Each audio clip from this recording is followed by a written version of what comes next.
kuna wanaagsan saaxiibayaal salaamullaahi calaykum waraxmatullaahi wabarakaatu axmed baqay ayaa halkan idinka salaamaya bishu maanta waa 25 waa bishii saddexaad sanada 2021 waxaan halkan idinku dulmari doonaa qodobadii iyo dhacdooyinkii ugu waaweynaa ee ka dhacay dalka Jarmalka iyo wadamada dariska la dhowr qodob oo muhiim ah ayaan warkeena maanta ku falanqeyn doonaa ee soo dhawaad fadlan haddaad nagu cusub tahay nagu soo biir oo kamid noqo saaxiibada sharafta karaamada iyo cisiga leh ee markasta halkan ku xidhan isla markaasina لايكتا شيرتا iyo subscribe-taba isu raaciya wadi jecelahay saaxiibayaal dhanka commentiyadiinana markasta waan la soconaaya halka kaga hay maanta waxaan wararkeena ku qaadaa dhigi doonaa haduu aabaha awood la yiraahdo mid kamid ah gobolada dalka Jarmalka oo dib u furi doona shileemooyinka filmaanta lagu daawado maqaaxiyaha cuntooyinka lagu cuno iyo goobaha ciyaaraha lagu daawado laguna ciyaaro sidoo kale waxaan eegi doonaa Flixbus oo shaqadiisa dib u bilaabay qodobada kale warkeena maanta aan ku qaadaa dhigi doona waxa kamid ah dhanka duulimaadyada iyo diyaaradaha iyo dadka iskoo galaya gudaha dalka Jarmalka sidoo kale waxaan eegi doonaa dhanka cabida khamriga oo dalka Jarmalka hoos u dhacday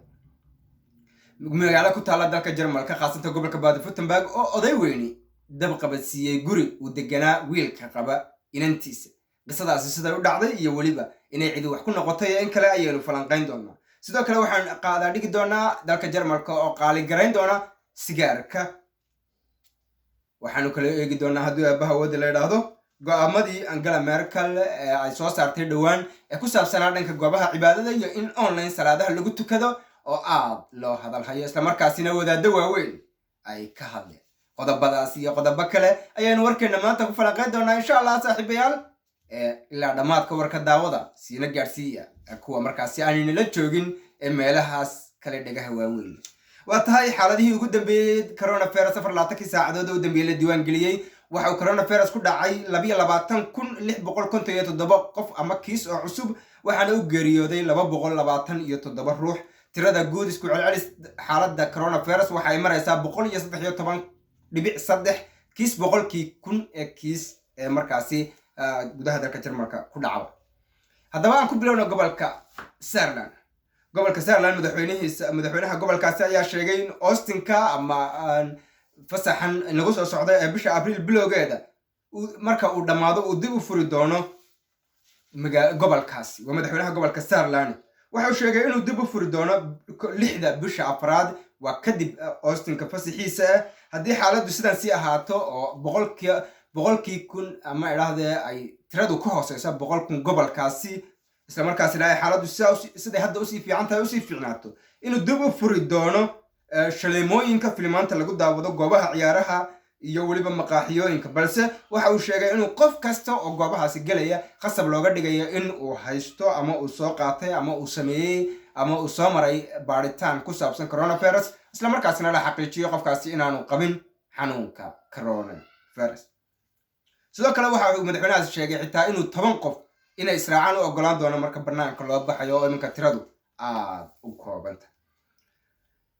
shirkadda Flixbus ayaa noo soo socota oo shaqadeedii dib u bilaabi doonta magaalooyinka shaqada ka bilaabi doonta iyo mawduucyo fara badan oo ku saabsan balse marka hore aan eegna dhanka duulimaadyada iyo diyaaradaha dalka Jarmalka qof kasta oo diyaarad Jarmalka ku imanaya oo diyaaradaha dalka Jarmalka imanaya soo raacaya waxa khasab looga dhigi doonaa in uu qofkaasi soo maro baaritaan iski ah isla markaasina uu coronavirus soo baaro ka hor inta aanu diyaaradahaas soo raacin haddii aad ka timi wadan xaaladiisu xun tahay iyo haddii kalaba waxaas qasab kugu ah haddii aad diyaarad soo raacayso dalka Jarmalka inaad soo martid baaritaankaas markii ugu horeysay taariikhda dalka Jarmalka ayaa waxa hoos u dhacay cabida khamriga ee gudaha dalka Jarmalka oo shacabka Jarmalka ayaan khamri fara badan cabin waqtigan waxaana arrintaas loo sababeynaya maadaama xidhan yihiin goobihii khamriga laga cabi jiray ee baararka iyo dhalinyaradu isugu iman jirtay in ay aad hoos ugu dhacday sidoo kale warbixintan waxay cadeysay in dadka Jarmalka aanay guryahooda iyo goobaha kale ay ku sugan yihiin aanay khamriga ku cabin isla markaasina aanay khamriga cabid badan lahayn dabcan marka caalamka kale eegtid hadda Jarmal dib u soo jaleecdid waxaad arkaysaa ama markiiba ku muuqanaya astaanta Jarmalka lagu yaqaan ah biirka marka waxaad moodaa sanadkan inuu aad hoos uga dhacay isla markaasina astaantaasi booskeeda laga sii ciriirsanayo waa tahay magaalada la yiraahdo Maalish oo ku taala magaalo yar oo ku taala gobolka Baden-Württemberg ayaa oday 88 jir ah ayaa isku dayay inuu guri iyo wiilka qaba gabadhiisa halkaas uu ku gubo marka wuxuu isku dayay inuu guriga gubo isla markaasina ku kharajiyo wiilka gabadhiisa qaba oo gurigaasi ku dhex jiray. wiilka ayaa ah isagu laftiisu wiil maaha, waa 60 jir qaba odaygan 88 jirka ah gabadh uu markaasi dhalay. odayga iyo ninkan 66 jirka ayaa khilaaf uu ka dhexeeyay, kadib odayga ayaa isku dayay in uu guriga ku gubo si uu u dilo ninkaasi. 60 jirka waa uu ka baxsaday dabka oo halkaasi kuma u dhiman, balse dhaawac gubniin ah ayaa halkaasi ka soo gaadhay. odaygii 88 jirka ahaana xabsiga ayaa loo taxaabay. Jarmalku waxa uu qaali garayn doonaa sigaarka la cabo nooc kasta uu yahay, sigaarada caadiga ah ee baakadaha lagu iibiyo, yarara caadiga ah tubaakada ku dhex jirto, ama kuwa elektriga ah ee markaasi dabka la geliya la jaadgareeya. sigaar kasta qaali waxa lagu qaali garayn doonaa cashuurta, maadaama cashuurta lagu qaali gareeyo isla qaali ayuu noqon doonaa. waxaana arrintaasi loo sameeyey si looga yareeyo dhalinyarada oo aad ugu soo badanaysa cabista Jarmalka, oo dadka Jarmalkuna aad ay sigaarka u cabaan. saa daraadeed in la yareeyo in dhalinyaradu ay sigaarka aad u cabto, sababta qofka aan hantihayntiisu badnayn dhib ayay ku noqonaysaa. iminku qaali ku yahay oo ka ugu raqiisani 6 euro oo u dhigan ilaa $7 uu maraya baakadka ugu yari. marka wixii ka sarreeyana siduu noqonaya. marka qof aan hanti badan haysani kama hadli karo. aan eegna iminka go'aanka Angela Merkel ee dhanka goobaha cibaadada iyo masaajidada in la xidho maalmaha Austinka fasaxooda ayaa Angela Merkel codsatay kulankii ugu dambeeyay ee gobolada la yeelatay. arrintaas ayaa waxaa kasoo horjeestay mabda'yada diimaha kala duwan ee dalkan Jarmalka, khaasatan diinta Kiristanka, mabaadi'deeda kala duwan ee Katolishka iyo adigu diima sida u kala qaybsan yahay kala garanaya. Kiristanka wadaadadooda waaweyn iyo kaniisadaha ayaa kasoo horjeestay arrintaasi, waxaanay sheegeen inaanay ahayn arrin fiican, isla markaasna aanay macquul ahayn in xukuumaddu faraha la soo gasho arrimaha diimaha ee dalkan Jarmalka. Angela Merkel markii ay arrintaas ka hadlaysay waxay xustay in maalmahaasi ay dadku guryahooda ku cibaadaystaan, aanay soo bixin oo ay guryaha ku tukadaan, wadaadaduna ay qaab online ahaan dadka ugu tukadaan. maalmahan waxay kusoo beegmayaan maalmo ciid u ah dadka Kiristanka ah, oo ay ciid ahaan ay xusayaan, kaniisadaha tegayaan maalinta 2 bisha iyo maalinta 5 bisha oo kale, iyo maalinta 4 bisha axadda ku beeganyo. maalmo markaa iyaga agtooda muhiimka ah. saa daraadeed wadaadadu aad uga soo horjeesan. sidoo kale siyaasiyiin uu ka mid yahay wasiirka arrimaha gudaha ayaa isaguna tilmaamay in maalmahaasi aanu xisbi Kristan ahi aanu markaasi diinta Kiristanka xakamayn karayn ama aan joojin aanay ahayn inuu joojiyo arrimaheeda faraha la galo. iminka waxaan eegaynaa shirkadda Flixbus. kolley waa safri jirteen. Flixbus haddaad taqaanaan waa shirkad raqiis ah, basaskana dadka ku qaata. in badan baan raacay, runtii safarro raaxa leh ayay leedahay. haddaad raaci kartid waa raaci kartaa, laakiin waa raqiis. meel aad 200 ama 150 euro kaaga baxaysay ayaa 7 euro ama wax ka yar ku tegi karaysaa. inkastoo saacaduhu dheer yihiin ha dheeraadaan, laakiin waa nafis. kursi iyo kursi waa isku mid. haddaad tare raacday, haddaad diyaarad raacday, laakiin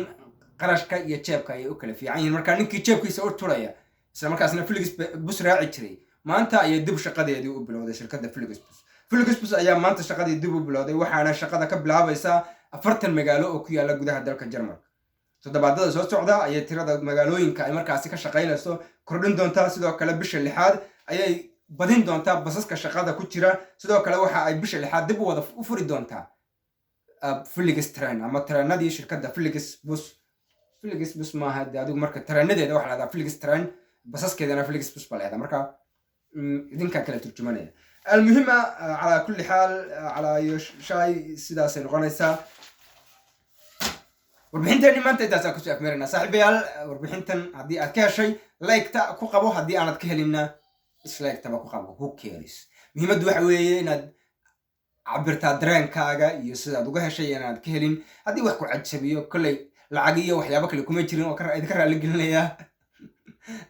barnaamij kale idin soo wadaa insha Allah bisha Ramadaan ku saabsan. barnaamijkana ilaa caawa ilaa iyo habeen baa idin soo wadaagi doonaa, isla markaasina bisha Ramadaan oo dhan aynu ka wada shaqayn doonaa iyo halkaas ku wada doonaa. wada jeclahay saaxiibayaal meel kasta joogtaan. walaalkiin Axmed Baqay ah ka idinka salaamaya. intaynu mar kale meel kale iyo maalin kale kulmi doono waxaad leeyahay waa idinka